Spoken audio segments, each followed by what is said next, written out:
This journey started in the mid-80s when Brian Fletcher, the late Doug Glenn from Middlesex Soil and Crop, and Don Agar from Ontario Ministry of Agriculture worked together with the County of Middlesex to start the Strathmere Lodge Demonstration Farm project.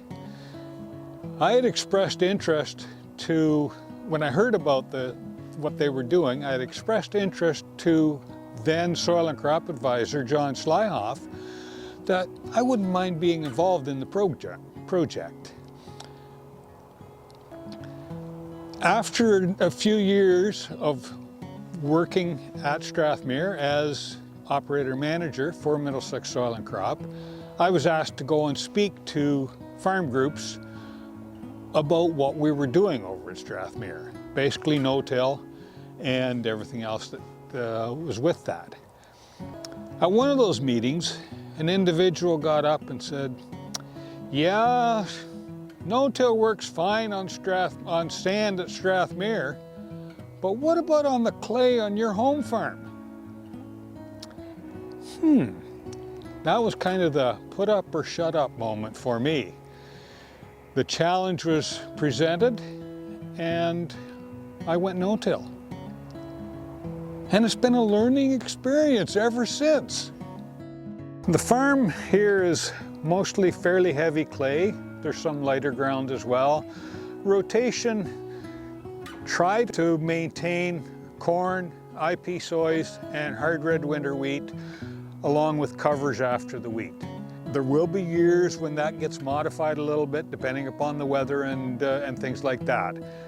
Been moving towards some more different types of cover crops, simply because red clover doesn't always catch. If you leave red clover in the bag, it's never going to grow. So I've been moving towards some different types of cover crops now. So red clover, if it works, great. If it doesn't, then I'm looking at oats or oats and peas, oats and radish. Haven't really gone into the big multi-mixes. Also doing some work now with biostrips.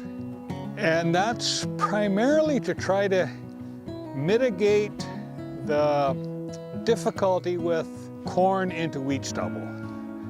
Can I get the living roots or the roots and species selection of cover crops to do that quote-unquote tillage for me in the corn row for next year? As part of a healthy soil, living roots throughout the whole year is one of the goals.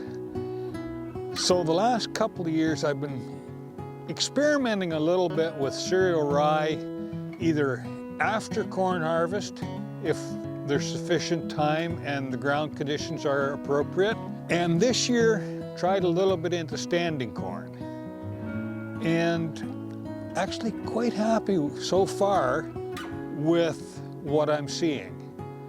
I'd like to maybe refine that even a little bit more to get more of the benefit of the living roots in the soil all the time. Thank you very kindly to Ontario Soil and Crop, first of all, for the nomination, and secondly, for the award.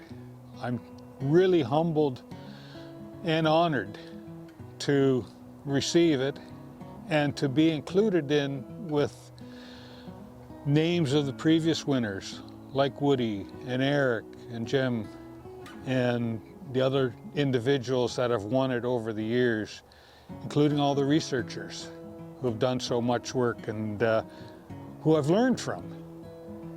And hopefully I can pass some of that knowledge on to other people in the industry. Very humbled to receive it.